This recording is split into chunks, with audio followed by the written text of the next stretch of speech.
and welcome to the Ideal Nutrition Podcast. I am Leah Higl and I'm here with my co-host Aidan Muir, and today we will be addressing 6 common myths around weight loss. So personally, we don't love to spend a lot of time just unpacking myths. I think sometimes it can be not as helpful as basically just spending time going over what actually does work and strategies around weight loss that matter.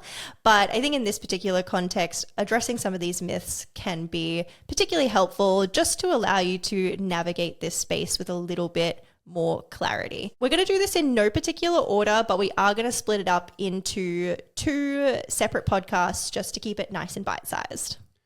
The first myth we're going to cover is to lose fat, you need to keep insulin as low as you can. This is partly based on people talking about how insulin is the key for fat loss. The mechanisms for this are related to 2 potential things, potentially about insulin increasing fat storage and decreasing fat breakdown, which is true, or also insulin increasing appetite, which there's a bit there as well. But we'll go through them. Let's start with that first one. So sometimes people imply that it is impossible to lose fat while insulin is in our system. But not only is it possible, but insulin is in our system a lot of the time. People clearly are losing fat while it is in our system. There's research looking at that as well. It decreases fat breakdown, but it's not like it's impossible to lose fat while it's in our system. I could go deep on that. Actually, I will go deep on that. In our show notes, I've added a bunch of studies by Kevin Hall, and these are just examples, but it's looking at this insulin and fat loss concept. We've spoken about this before on the podcast, but one of the clearest examples is that in one of his studies, it was like a low carb versus higher carb or lower fat diet.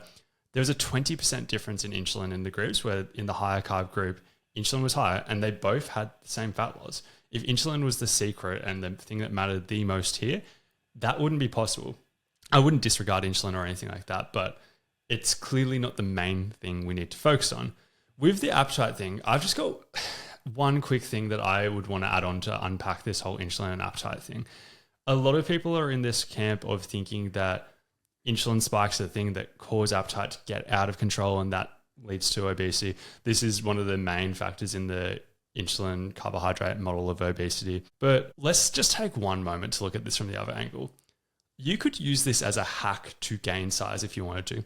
If you ever come across a skinny person who's struggling to get enough calories in and they want to gain size, or an athlete who struggles to eat enough or whatever, you can use tricks around this. Theoretically, you could have simple carbohydrates, like say 20 to 30 grams of simple carbs, 15 to 30 minutes before a meal. You use that, spike your insulin, get super hungry, and then eat a massive meal.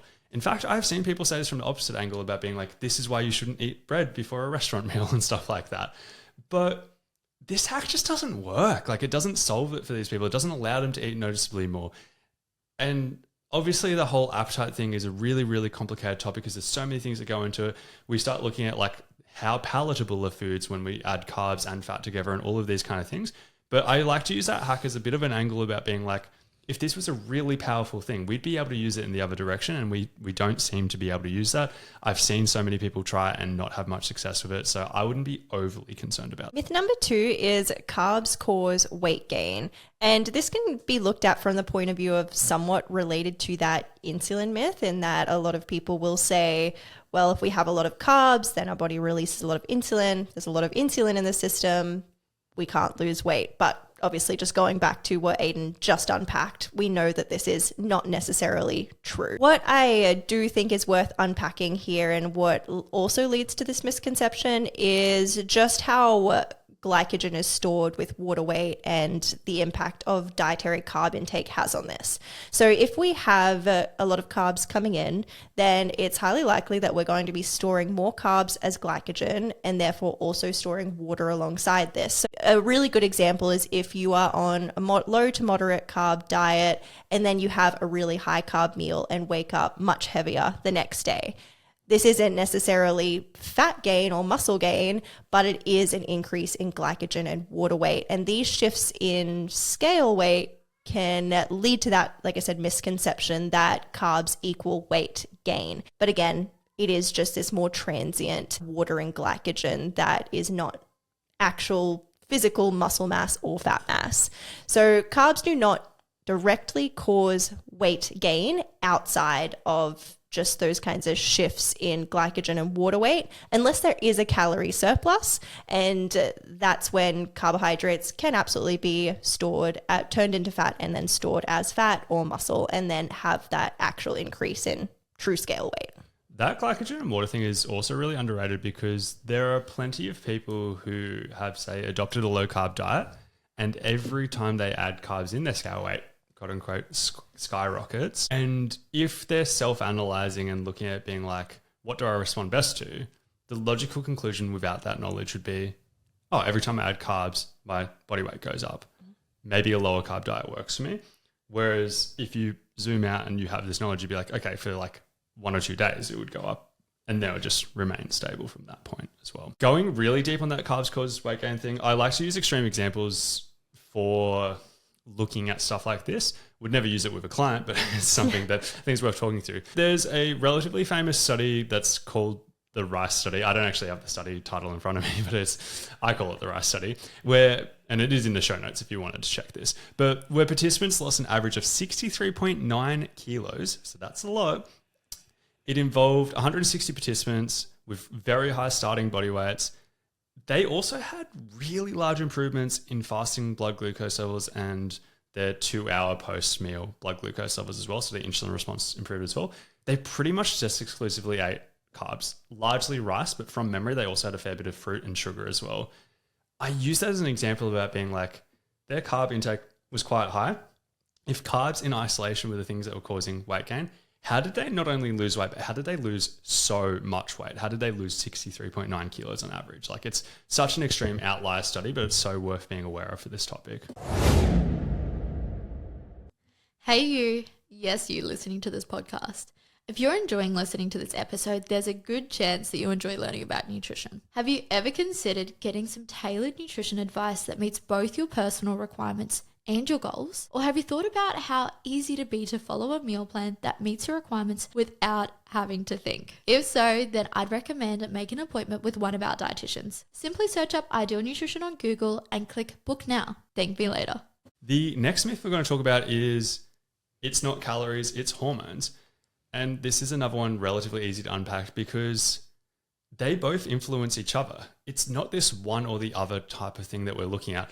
I would like to think that there's no one out there, probably naive of me, but I'd like to think that there's no one out there who's like, no, calories are literally all we need to focus on. We do not need to focus on anything else no matter what. It is both of them that matter, and they influence each other in the fact that our hormones will influence our calorie intake to a degree, like we have hunger and fullness hormones. Our hormones will affect our calorie expenditure. I could go through hundreds of examples of that, but we could just talk about thyroid hormones. Even leptin has a role to play in our energy expenditure. So we've got one side of the equation being like our intake is affected, and the other side of that is our expenditure being affected. But then we can take it further and be like, our intake affects our hormones, and also our output affects that as well. Like, these things are constantly influence each other. I don't like just using one example because people like cling on to it. But if we just charted a male's testosterone levels and put them into a massive calorie deficit for a long period of time, their testosterone is going to drop. Our intake is affecting our hormones. That's one of so many possible examples. So it's a myth to say it's not calories, it's hormones, because they both matter and they both interplay with each other. Myth number 4, eating breakfast boosts your metabolism, or quote unquote kickstarts your metabolism, is something that we see a lot. Well, if we look at the research, especially looking at really tightly controlled research on this topic, there is really no difference in total output through metabolic rate over the course of the day, whether someone has breakfast or not. So again, over that 24-hour period, it's pretty similar in terms of metabolic rate. It doesn't have a huge impact on this output component of calories in versus calories out. If anything, the better thing to be looking at is, how does me eating breakfast versus not eating breakfast affect the rest of my eating behaviors across the day, and take a personal approach to whether you actually end up consuming breakfast or not. But something that you don't really need to consider is its impact on metabolism. Leading on from that, the next myth is skipping meals slows down your metabolism. Part of that's already been addressed with the breakfast stuff, because if you skip breakfast and it like doesn't have this impact, like we know that we've already got a little bit to start with there. Metabolic rate just does not appear to be noticeably affected by meal frequency within reason. Research looking at this from multiple angles has looked at things like intermittent fasting all the way through to small, frequent meals, and has not found any consistent differences when total calories are matched. Every now and then you can look at an individual study and it will seem like there's differences, but if you just take one step back, look at the research as a whole, it just does not seem to matter. The last one we're going to touch on for this episode is cheat meals massively ramp up your metabolism. So talking about a lot of things that quote unquote increase versus slow down your metabolism. But if we look at acute data in this particular context, sure, it seems like this could make a huge difference. Like after we have a meal that is much higher calorie than what we are consistently consuming, we might see this increase in acute metabolic rate. But the response from the body is too short term. So one day of eating more calories just does not seem to make too much of a difference over the course of, let's say, a week or a month. And typically the amount of calories that you're consuming in that one meal or over that one day is going to outweigh the potential increase in energy expenditure.